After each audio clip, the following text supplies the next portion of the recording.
The Roanoke Colony Mystery, America's greatest unsolved disappearance. They were more than 100 men, women, and children who set sail to build a new life in the New World. They landed, they built homes, then they vanished. No bodies, no battle, no smoke, no survivors. Just a single word carved into a tree: Croatoan.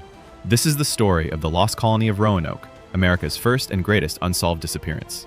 Welcome to History Tales, where the past whispers its secrets. Today, we dive into the Roanoke Mystery, a story older than America itself.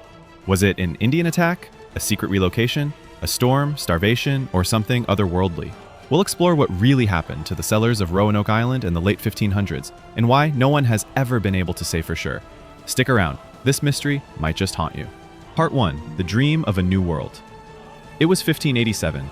England was eager to establish its first permanent colony in the New World, a place that could rival Spain's growing empire in the Americas. Enter Sir Walter Raleigh, an explorer granted permission by Queen Elizabeth I to claim land in North America. He named it Virginia after the Virgin Queen. Raleigh's goal? A self-sustaining English colony that would serve as a base for exploration, trade, and, let's be honest, spying on the Spanish. That dream began on Roanoke Island, in what is now North Carolina. 117 people were sent, including men, women, and children. Among them was Governor John White, a skilled artist and leader, and his pregnant daughter, Eleanor Dare. Eleanor would soon give birth to Virginia Dare, the first English child born in the Americas. A promising start, but one that would end in silence. Part 2. A colony cut off from help. After arriving, the settlers rebuilt a fort and began trying to establish peaceful relations with local Native American tribes. But not everyone was welcoming. Tensions with the Croatoan tribe began to rise. Meanwhile, supplies were running low. Governor John White knew he had to act. In late 1587, he made a fateful decision. He would return to England to gather supplies and support, leaving the settlers behind on Roanoke Island, including his own daughter and infant granddaughter. But when he reached England, disaster struck. Part 3. The Vanished Colony. Finally, in August 1590, White returned to Roanoke Island. He arrived on Virginia Dare's third birthday, but found the island eerily empty. The colony was completely deserted. The homes were dismantled, not destroyed. No sign of struggle. No bones. No blood. No graves. No sign of the settlers, dead or alive. Just one clue: the word Croatoan, carved into a wooden post. And nearby, the letters C-R-O, carved into a tree. White had previously instructed the colonists that if they were forced to relocate, they should carve the name of their destination. If danger forced them to flee, they were to add a Maltese cross. No cross was found. Had they moved peacefully to Croatoan Island? White wanted to search immediately, but storms and damaged ships forced the captain to turn back to England. White never saw his family again. Part 4. Theories that might explain the disappearance. Let's explore the main theories historians and archaeologists have proposed. Theory 1. Integration with native tribes.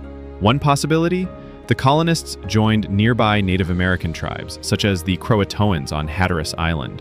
This theory is supported by stories from later settlers who claimed to see Native Americans with gray eyes and fair skin, local oral traditions from tribes like the Lumbee claiming descent from English settlers, but there's no direct archaeological evidence, no journals, no remains. Theory 2.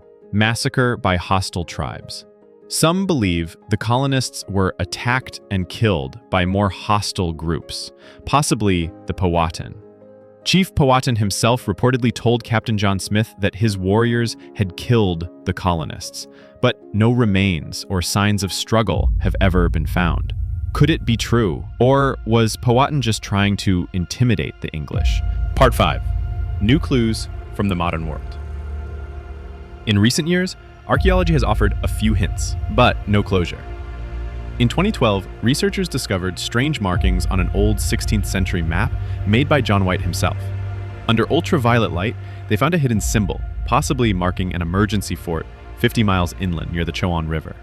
Excavations in the area known as Site X have uncovered pottery fragments of European origin, metal tools from the late 1500s. These could belong to survivors of Roanoke who moved inland. Meanwhile, on Hatteras Island, other digs have uncovered more European artifacts, items consistent with long-term English presence. It's possible the colonists split, some going south to Croatoan, others heading inland. Still, without names, graves, or writing, we may never confirm. Part 6. Legacy of the Lost Colony. The Roanoke Mystery shaped the destiny of America. It taught England how harsh and unforgiving colonization could be. When the Jamestown colony was founded in 1607, 20 years later, leaders moved more carefully, learning from Roanoke's fate. Virginia Dare, though likely lost, became a symbol of American innocence. Her name lives on in towns, schools, monuments, and even in ghost stories. Every year, tourists visit Roanoke Island, hoping to feel a connection to the colony that simply disappeared. But the truth? We still don't know what happened. Do you think we'll ever solve the mystery of Roanoke? Or should some things stay lost to time? If you found this mystery fascinating, you're not alone. Like this video to support more deep dives into untold stories. Subscribe to History Tales for weekly history that chills, thrills, and teaches. Comment below with your theory. What happened to the lost colony of Roanoke? Turn on the bell so you don't miss next week's episode.